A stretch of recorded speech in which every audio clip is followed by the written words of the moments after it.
programa de hoje, analisamos a história de sucesso de Ray Longo e da Law MMA Gym. Os irmãos Bonfim revelam um vínculo de família especial que tem sido a chave do seu sucesso. E conversamos com o finalizador e nocauteador Kattar. Olá e bem-vindos ao Conexão UFC. Sob a orientação do lendário treinador Ray Longo, a Serra Long Fight Team e a Law MMA Gym produziram inúmeros campeões do UFC nos últimos 30 anos. Começando com a vitória icônica de Matt Serra em 2007, Chris Weidman em 2016 e o atual campeão peso-galo Aljamain Sterling. A pequena equipe de Long Island causou um grande impacto no UFC. Para conhecer mais sobre a história desta equipe bem-sucedida, fomos a Nova York para esta edição do Battlegrounds.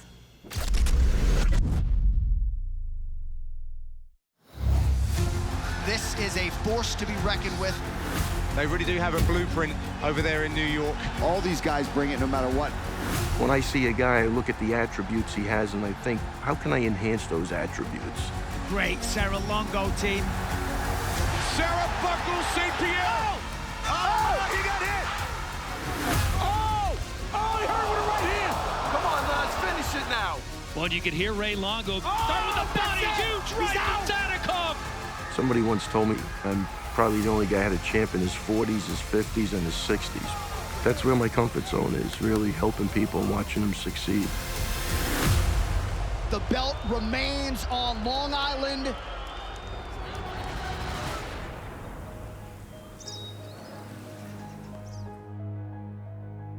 I actually started my first gym in the 80s.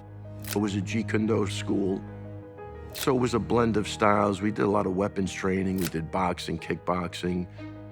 My philosophy always was, whoever has the superior mix of attributes will walk out of there a winner. Until Gracie Jiu-Jitsu hit on the floor, there really was no MMA. I get a call from a martial art instructor in California. He says, hey, there's a guy coming to New York, teach him Brazilian Jiu-Jitsu. Get with the guy. A year from today, you'll be way ahead of everybody. I first met Ray Longo when I was 17 years old. Back then, in the 90s, there was only 2 places in the whole East Coast to learn Brazilian Jiu-Jitsu. I happened to run into Ray in that Jiu-Jitsu class, and because we were both in Long Island, he's like, look, you want some more days to get some more training in, you could use my mats at my school. And that's how we started to become friends. This kid was an absolute phenom. Any local tournament there was, he won. He just was running through everybody.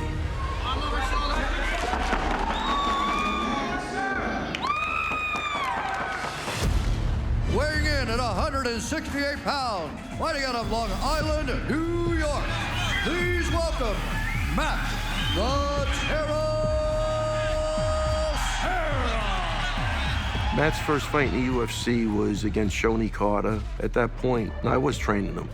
And Serra just debuted. We know how that fight turned out.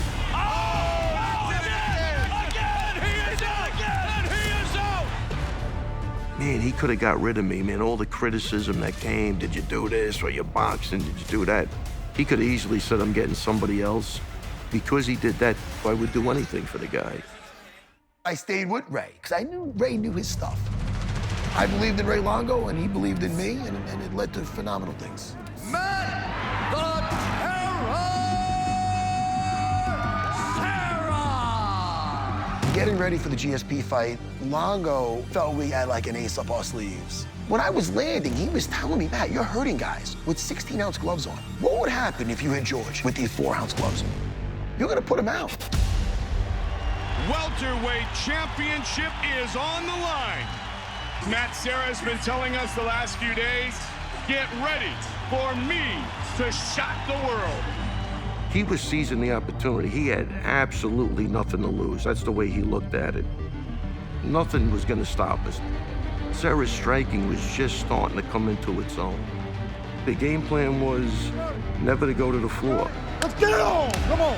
Will tonight be the defining moment of Matt Serra's career? Serra buckles St. Pierre. St. Pierre down again. Serra's trying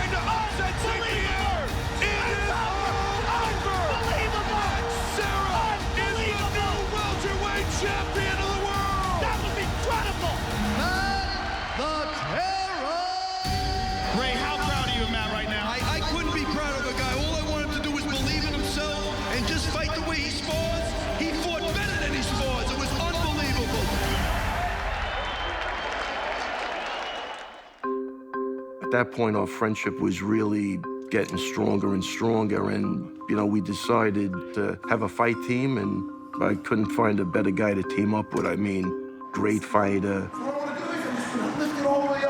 unbelievable jiu-jitsu, understands fighting just as good as anybody else, if not better.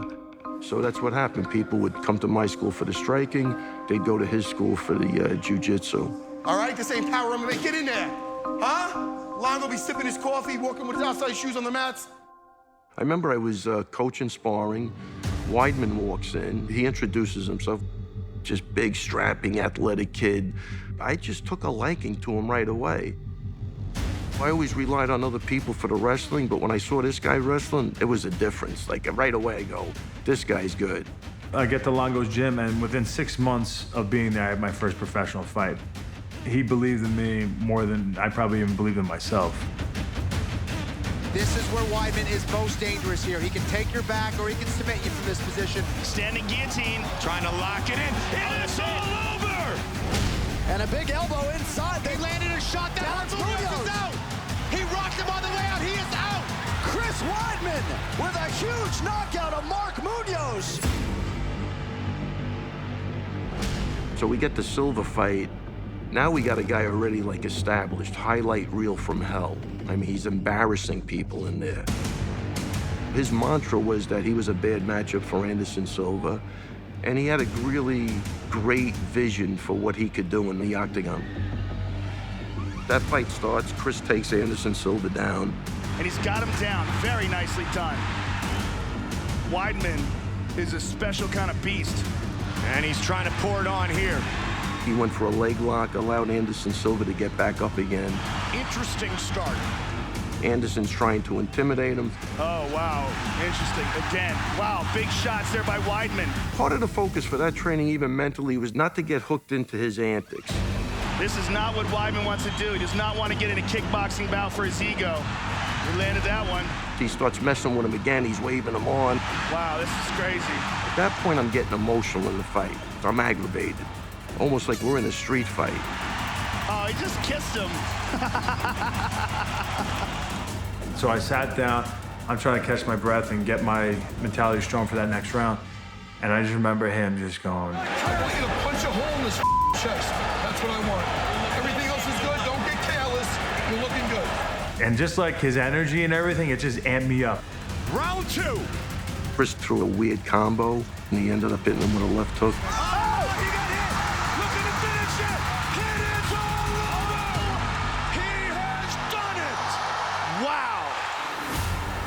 He just believed in me so much, and he knew I was just a really bad matchup for Anderson Silva. Champion of the world, Chris Weidman. Once I became champion, I had money. I was like, let's do this right. Let's have a real gym. So I basically said, don't you just take this gym over? We could build on it. I figured that was just the best move to make. So I just put the money in it to try and make a nice gym for myself and for Longo and just for all the guys who want to train martial arts on Long Island. Just give them a good spot to be able to train. You know, Aljamain Sterling, when I first saw him, was definitely a super talented guy. You could see he was a student of the game, for sure. Yes, Aljo. That look of terror on your face is what I want to see. When I saw the camaraderie, having fun, making jokes, kind of like snapping on each other, I was like, this is my fit right here. I need this. This is what I love. This is the way I grew up. The Funk Master, Aljamain Sterling, one of the brightest at 135 pounds, high ceiling, fights out of Ray Longo in Long Island. I wanted to be with a team that was trying to push the fighters to be the best version of themselves, and I found that with these guys. I love you, baby. Come on, this is your night, man. You earned it. Let's do it.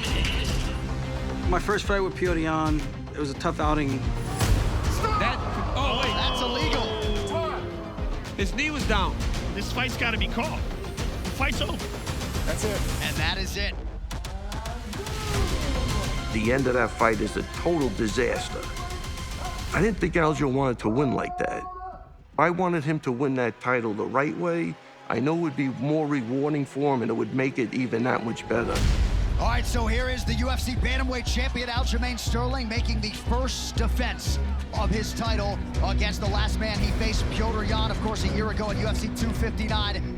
Aljo, show me that Aljo we've seen the last 6 weeks, baby. Let's go, baby. Listening to Ray, it gave me a lot more confidence going in, like, we're gonna do this. We're gonna do exactly what we said we were gonna do and show that I am who I say I am. I think it was round 2 going into round 3. As I'm looking at Yan, I got my hands up and I'm kind of circling, looking at the crowd and just kind of like playing up a little showmanship. Oh, Aljo, look at him, look at him, look at the And then Matt comes in and he goes, 5 more minutes.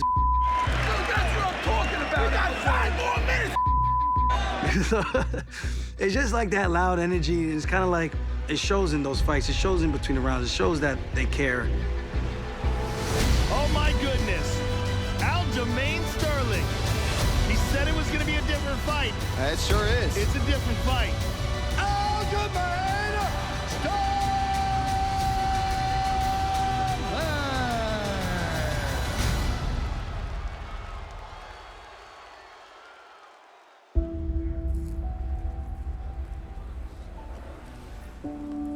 I'm at the point now I'm just content where I am. I'm happy, I don't really need anything. Everything is icing on the cake at this point. We got some really good young guys coming up for Vola. You got Marab. Oh, he hurt with a right hand! So really, right now, moving forward, I mean, I still feel good, but, you know, I've taken like a different role, more of like an overseer maybe. I'm not as hands-on as I was, but the tradition and the values that we set up will continue to go forward. I'm lucky to have him. He's the best coach in the world. I really believe that. I look up to him a lot. Like, he's just a great human being. One thing I know for certain is I want to always have these guys in my life, people that actually care about you, you know, that family-oriented feeling. There's no way I'd be able to do what I've done in this sport and in life without the great Ray Longo. It's not about breeding champions in the UFC, it's about breeding champions in life. You know, a good coach can change a fight, a great coach can change a lifetime.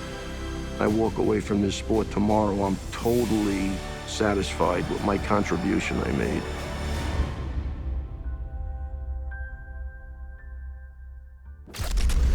Ismael e Gabriel Bonfim são 2 novatos brasileiros dos mais brilhantes. Na ausência de uma figura paterna, seu irmão mais velho que interveio e guiou os caçulas nas artes marciais, agora os vê competindo no UFC, no mais alto nível do esporte. Nesta edição de Indestrutível, vamos conhecer mais sobre esse extraordinário laço familiar.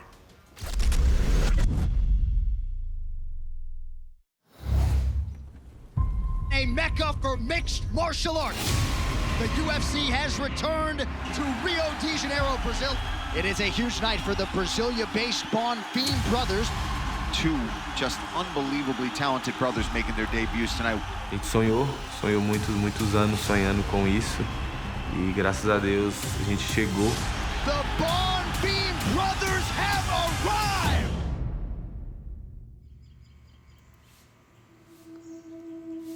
Então, eu cresci, na 1 a gente sempre chamou de 1, né? Que é ali no centro de São Sebastião. Aí, velho, ó. Velho Sobrado está aí de pé. E ali vivia, na mesma rua que a gente vivia, tinha pessoas que praticamente era do crime, do tráfico ali. E a gente presenciou muitas vezes mortes ali na nossa rua mesmo, então era bem tenso. Se não tivesse alguém, igual eu tive o meu irmão, o Samurai, o Odair, corrigir, dar educação, eu teria tomado o mesmo rumo dos meus amigos, né? Que hoje não estão mais aqui, né? Entre a gente. De onde saiu, né? E onde está hoje, né? Então, Deus... Onde o sonho se iniciou foi aqui, né? Meu pai, logo, assim, lá atrás, há muito tempo, ele abandonou a família, né?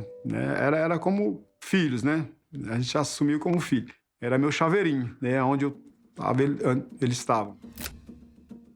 É uma ferramenta extremamente importante, né? A arte marcial para formar caráter, princípios. Eu, na academia, desde pequeno, Colocar o Ismael e o Gabriel hoje no mundo da luta foi extremamente importante para a formação do caráter deles e manter eles longe das ruas, né? Então, o Daí começou a treinar a gente pela disciplina, né? O meio que ele teve de levando pra treinar. Obrigado mesmo, a gente não gostava. E na época, além do respeito muito grande que eu tinha pelo Odaí, eu tinha muito medo também, cara. 2, 1, bora! Bora, bora, bora! Bora! Tá demais, cara! Bora! Puxa! Bora! Bora! O Odaí postou e ele entregou tudo que ele tinha, tudo mesmo. A gente viu que ele entregou tudo e hoje estamos colhendo todos juntos. E a gente nunca pode fazer nada sem saber qual que é o objetivo, né? A gente tem que saber para onde que a gente está indo, né? Para você ter consciência e ter confiança no que está fazendo. Os meninos são homens, são profissionais. Eu tenho estado no corner do Ismael, né? Eu acredito que, né, a vida dele toda, todas as lutas dele, né? Acho que ele nunca lutou sem mim. E do Gabriel da mesma forma, né? Nunca lutaram sozinho. A confiança que a gente tem, que eu tenho, quando ele tá do meu lado, é gigantesca. Já viajamos para vários lugares, né, através do esporte. Continuamos treinando e esperando. Esse é o nosso sonho de chegar no UFC. Quando a gente recebeu a notícia de lutar o Contender, cara, aquilo ali foi, tipo, eu tirei uma carga de cima de mim, tirei um peso das minhas costas. E eu tenho certeza que esse é o nosso momento e essa é a nossa chance. Quando eu cheguei em Las Vegas para lutar o Contender, eu tive um choque de realidade muito grande. Cidade lotada, onde é o sonho de muita gente conhecer, e eu estava ali através do esporte. Quando a gente chega no local do evento, cara, a gente se fecha pra tudo. O nosso foco é só é chegar lá, lutar e vencer. Não tem outra conversa. Looking to set the tone for him and his brother, Ismael Bonfim. His younger brother's fighting in a few fights, but he wants to make his own statement right here, right now. We are underway. Você primeiro. Oh, these dudes getting after it. Jab gira, vamos sair daí, vamos pro meio. Lobbing him with the right hook. Volta pegando, Ismael, você. Boa! Bonfim explodes right back. Você primeiro, Ismael, você primeiro. Luta para até o final do round, cara. A takedown to punctuate things. And one more for good measure as the horn sounds. Dana White's impressed. The winner by unanimous decision, Ismael Bonfim. O Ismael fez uma bela luta no Contender Series. The party ain't starting yet, his brother still has to fight. E no Contender também ainda eu senti nervoso ainda. Gabriel Bonfim. The family has momentum after what his brother Ismael did just 2 fights ago. Vai, Gabriel, bora! Immediate exchange of strikes. Oh! Baixa e sobe, bora! Bora, Gabriel! And a takedown. Oh, guillotine. Look, the guillotine. Oh, it's tight. That's very tight. If Waters can recover guard, Bonfim might be in trouble. Passa! Passa! Oh, he's got half guard. Ombro amigo, Gabriel! Now that pressure goes right into the neck. This is tight. There it is. Yes, it was a Von Flu. Gabriel Bonfim locks it up, forces the tap. The winner by submission, Gabriel Bonfim. Eu lembro que quando o Gabriel venceu a luta, e eu lembro de ter falado pra ele, cara, independente do que acontecer aqui hoje, eu tô realizado. So let's talk about Ismael. This fight was an absolute war. It was high level, technical. I can't wait to see what's next for him. Get over here, buddy. You're in the UFC. Ismael Bonfim, welcome to the UFC. All right, Gabriel. 13-0 with 13 stoppages. He's never been to the judges. This kid's a beast. Hey, Gabriel, get over here with your brother. Você buscar tanto um sonho e quando você vê, você está nele. Cara, eu me sinto muito orgulhoso. Desculpa, cara. Live from Rio de Janeiro, Brazil, we present UFC 283. The buzz in this city is undeniable. Então, quando a gente recebeu a notícia que ia lutar o UFC Rio, aí eu, caraca, velho. A casa tava cheia, casa lotada. Brasília, em peso, viajou pra lá pra ver esses meninos, entendeu? 2 irmãos no card e um dos irmãos ser treinador. Esse dia vai ficar marcado pro resto das nossas vidas. Enter Ismael Bonfim. Bonfim's younger brother, Gabriel, watching in the back. And when you have somebody sharing these moments like that, it brings you such confidence here tonight in this arena in Brazil to make your debut. Ismael Bonfim!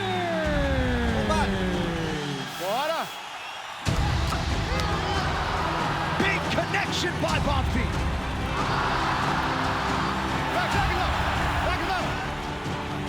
Oh, uppercut from Bonfim. Pega, velho, tá todo, cara, pega! Oh, mouthpiece goes, pega, que ele tá todo! Pega, velho, bora! Oh! No way! Face first, Ismael Bonfim with one of the greatest knockouts you will see! And younger pro, you got next! Declaring the winner by knockout!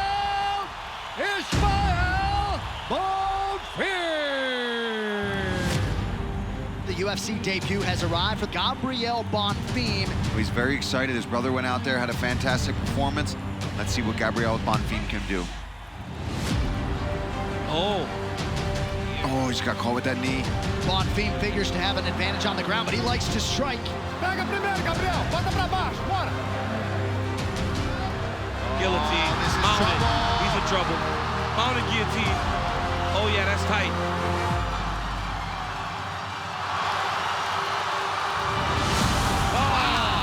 Gabriel Bonfim in under a minute. Gets a quick submission after throwing some hands in the debut. 2 vitórias na mesma noite e um com nocaute, outro com finalização extraordinária. Extraordinário, cara. Eu queria poder ter palavras para poder descrever tão bonito quanto foi, né? Satisfeitíssimo demais da conta. Eu sei que é só o começo.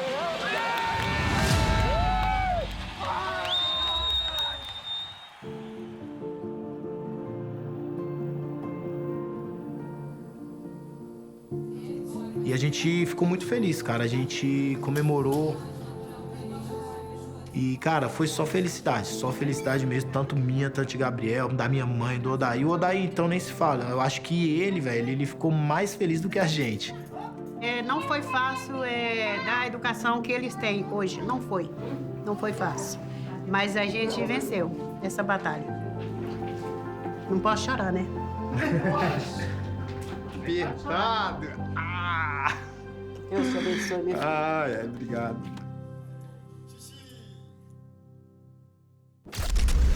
Com um comportamento calmo e uma habilidade mortal, Calvin Kattar se consolidou como uma verdadeira força dentro do octógono. Desde sua estreia no UFC em 2017, o americano subiu rapidamente no ranking, proporcionando aos fãs da luta uma série de nocautes surpreendentes e demonstrações impressionantes de garra e determinação. Conversamos com Calvin para saber o que impulsiona seu sucesso como lutador de MMA em Código de Guerreiro.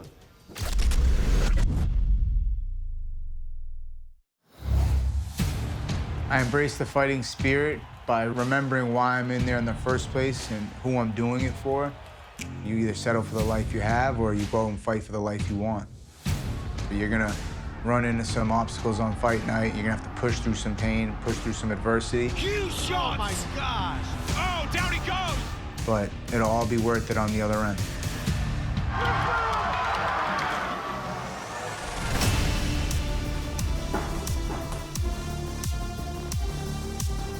In order to compete, it's a 24/7 sacrifice.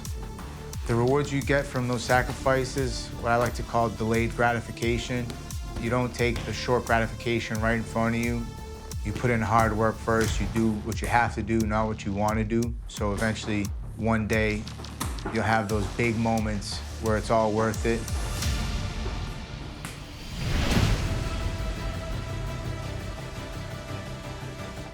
I believe every fighter is affected by nerves backstage. You're gonna have butterflies, but you gotta have them all single file and ready to go through when you're ready for battle. I like to eliminate the noise, just focus on my breathing, remember who you are, why you started. When I'm walking up the octagon, nothing else matters.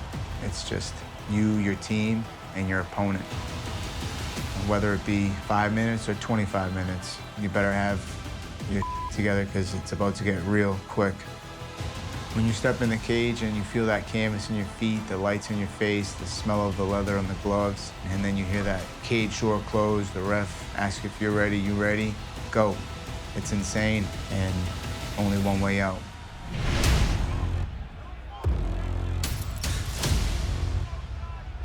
In the heat of the battle, it's important to just control your breathing and focus on what you gotta do. Oh, he heard him. I try to relate it to like a sniper in the middle of a war. It's like chaos all around, but you gotta breathe, hold the gun steady, breathe out in your shot when you pull the trigger. And you can't do that if you're in a firefight and you're not slowing it down. You gotta try to find a way to slow it down and not overthink to any situation and just react.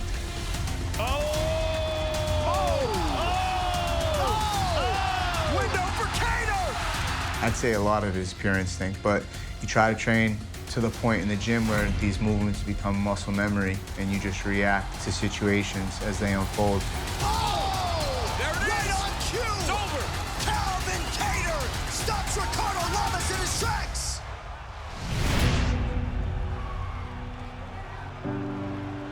I always have the utmost respect for my opponents. What they're capable of doing to me brings out the best in my preparation, which ultimately helps me grow as a person, as a fighter, and brings out the best in me.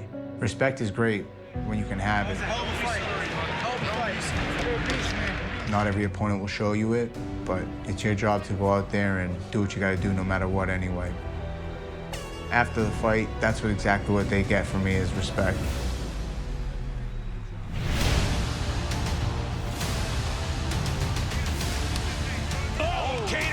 Shot and Fishgold is down.